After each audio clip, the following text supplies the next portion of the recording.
다시 이를 살리리라 하시니라. 아멘. 오늘 아침의 말씀의 제목은 생명의 양식이신 예수님입니다. 생명의 양식이신 예수님. 광야에서 오병이어를 경험했던 무리들이 그 다음날 가버나움 회당에 계신 예수님을 찾아왔습니다. 오늘 본문이 일어나고 있는 이 상황이 가버나움 회당에서 일어난 것이에요. 오늘 요한복음 6장 끝에 보면 이 말씀은 가버나움 회당에서 하신 말씀이다라는 표현이 나옵니다. 바로 이 그 회당에서 예수님께서 그 무리들과 나눈 대화의 내용이 오늘 본문에 나와 있습니다.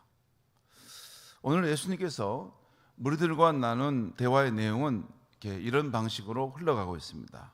먼저 그들이 예수님께 대해서 우리가 당신을 보고 믿을 수 있는 표적을 보여달라고 요구합니다. 그러면서 그 옛날 자기 조상들은 하늘에서 내린 만나를 먹었다는 이야기를 합니다. 그 말씀의 뜻은 당신도 그렇게 할 수 있어야 참된 선지자이지 않겠느냐,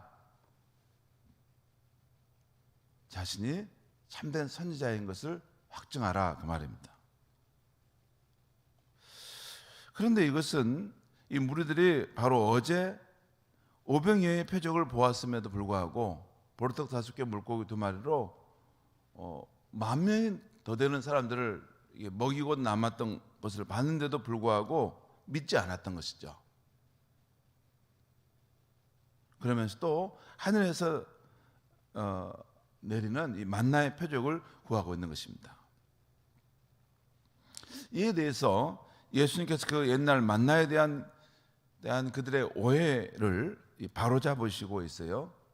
먼저 만나를 내려준 것은 모세가 아니라 예수님의 아버지이신 하나님이시다. 내 아버지께서 그렇게 하셨다 라고 말씀하고 있습니다.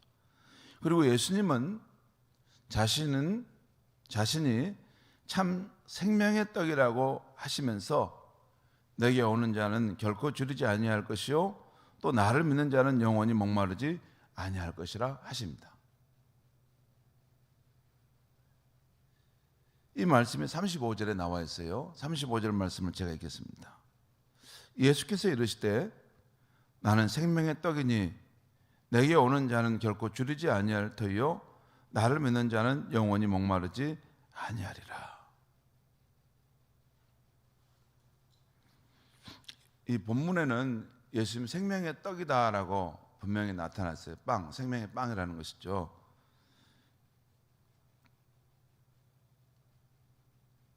그러면서 예수님께 오는 자는 결코 줄이지 않을 것이다. 그리고 또 이것을 다시 한번 반복하는 의미로 나를 믿는 자는 영원히 목마르지 아니할 것이다. 그러니까 여기서 예수님께 오는 자라는 것은 다른 말로 하면 예수님을 믿는 자를 말합니다. 예수님께 와서 예수를 믿는 자는 결코 줄이지 아니할 거고 영원히 목마르지 않을 것이라는 것이죠. 여러분, 저 뒤에 6장 55절에 보면 예수님은 나는 참된 양식이요 참된 음료로다라는 거예요. 예수님의 그 몸은 우리가 먹을 참된 생명의 떡이고 예수님의 우리를 흘리신 피는 우리는 참된 생명의 음료라는 것이죠. 아무튼 예수님을 믿고 받아들이는 사람은 결코 줄이지 않을 것이고 또 영원히 목마르지 않을 것이다라는 것입니다. 그러나 그 무리들은 영생하게 하는 생명의 양식인 예수님을 보고도 믿지 아니하고 있어요. 그럴 수 있죠. 그 이유는 오직 이 세상에 썩을 양식만을 위해 살아가는 사람은 예수님이 주시고자 하신 생명의 양식, 이게 잘 안 보입니다. 무슨 소리야? 오늘 내가 먹고 사는 것을 책임져줘야지. 근데 우리가 먹고 사는 그것도 썩어져 갈 양식이고 그것을 먹은 우리도 결국엔 썩어져 갈 몸인데도 이거 100년도 못 사는 이 양식을 얻는 데만 급급할 뿐이지 장차 올 생명, 장차 누릴 생명, 질 좋은 영원한 생명에 대한 것은 사람들이 구하지 않는다는 것이죠.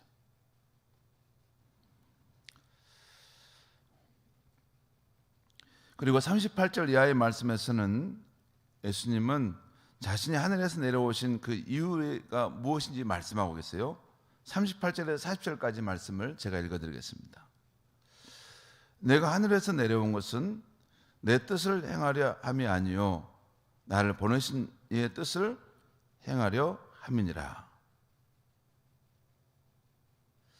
또 나를 보내신 이의 뜻은 내게 주신 자 중에 내가 하나도 잃어버리지 아니하고 마지막 날에 다시 살리는 이것이니라. 그러면 다시 한번 또 40절에 설명합니다. 나를 보내신 이의 뜻, 곧 내 아버지의 뜻은 아들을 보고 믿는 자마다 영생을 얻는 이것이니 마지막 날엔 내가 이를 다시 살리리라 하시니라. 성도 여러분, 이 말씀은 가만히 생각해 볼 말이에요. 여러분, 성경을 막 빨리만 읽어가는 것이 대수가 아닙니다. 성경을 이렇게 전체적으로 파악하기 위해서도 그렇게도 해야 되지만 할 수만 있으면 성경은 음미하고 읽어야 되고 성경은 마치 밥알을 꼭꼭 씹어 먹듯이 그렇게 해야 될 말씀이에요. 그래야만이 그 말씀이 내게 생명의 양식이 됩니다. 성경을 많이 읽었는데 나의 삶이 변화되지 않으면 그게 무슨 의미가 있는가?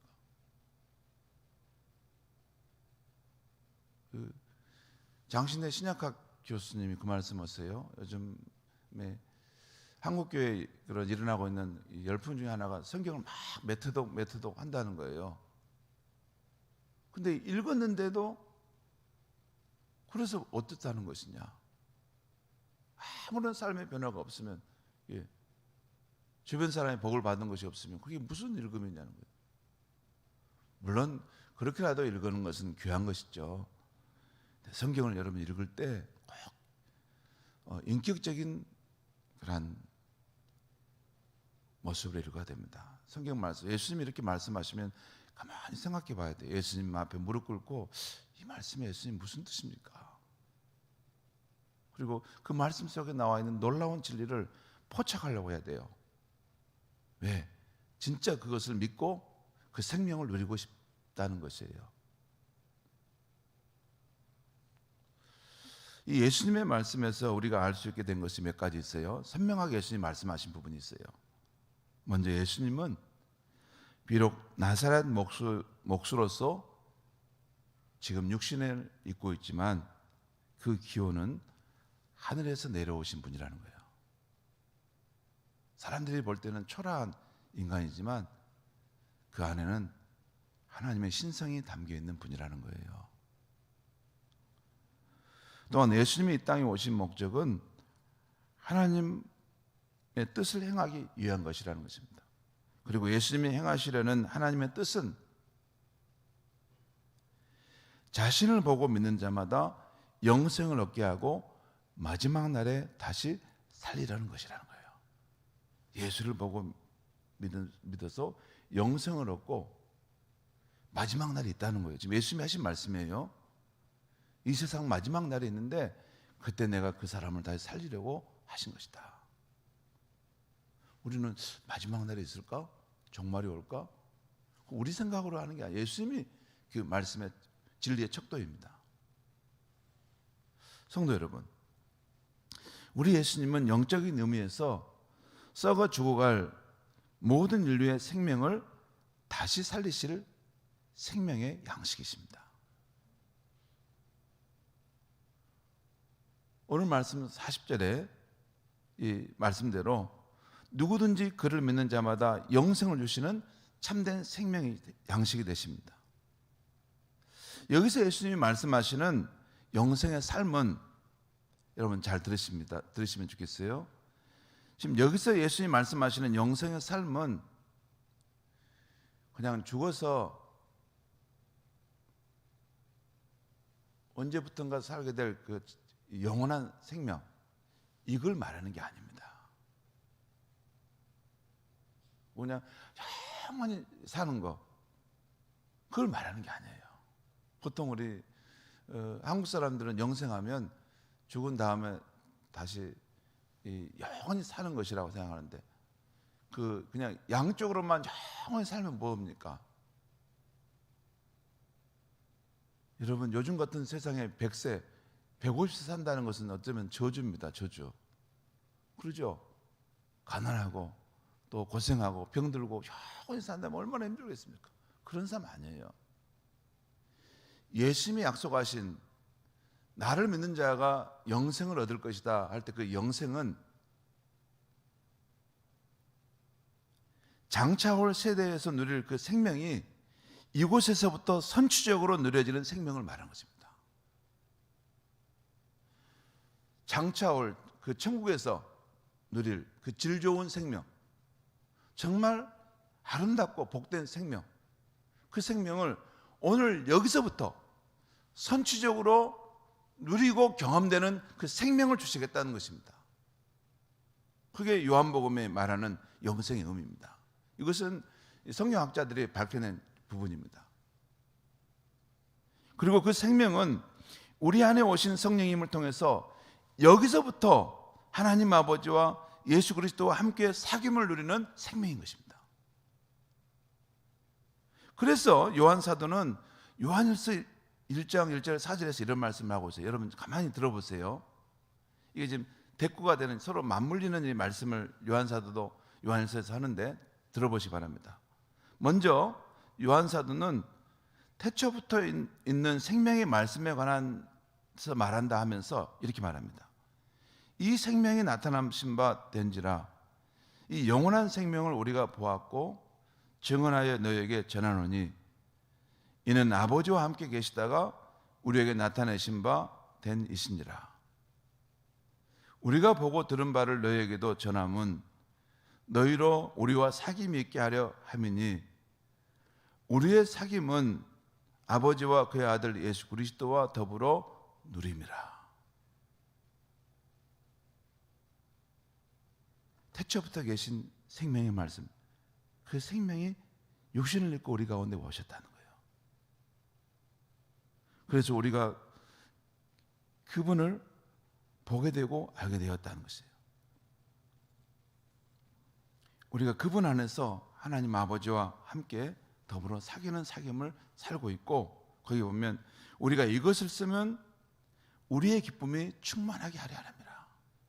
여러분, 태초부터 있는 그 생명이신 분이 우리 가운데 오시고 우리가 그분을 믿고 받아들이면서 하나님 아버지와 그 예수님과 함께하는 이 사귐을 누리게 되는데, 이것은 놀라운 기쁨을 주는 세계라는 것입니다.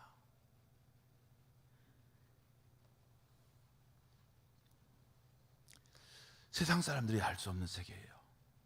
요한복음 14장 23절에서도 예수님이 이런 말씀하세요. 들어보시면 좋겠습니다. 예수께서 대답하여 이르시되, 사람이 나를 사랑하면 내 아버지께서 그를 사랑하실 것이요 우리가 그에게 가서 거처를 그와 함께 하리라.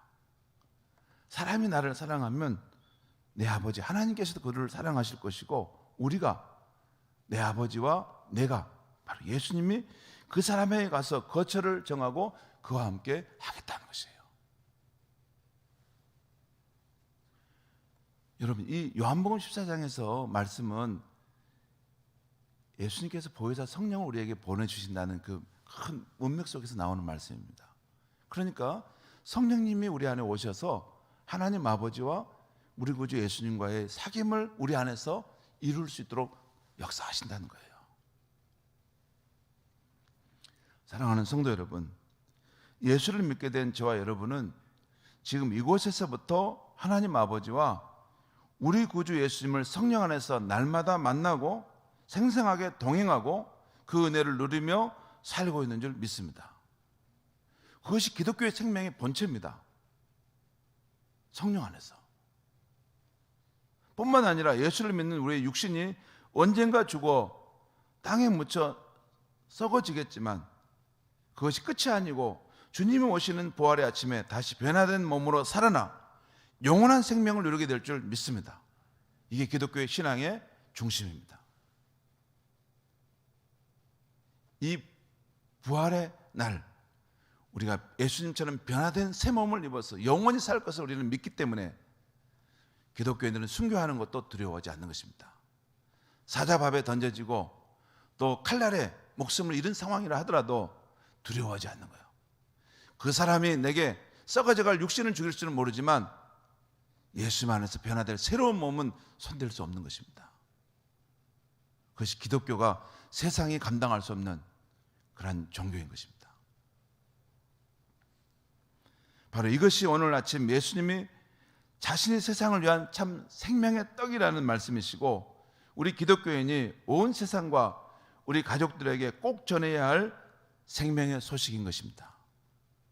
사랑하는 성도 여러분, 오늘도 참 생명의 양식이신 우리 구주 예수님을 성령 안에서 깊이 만나고 풍성히 누리시기를 바랍니다.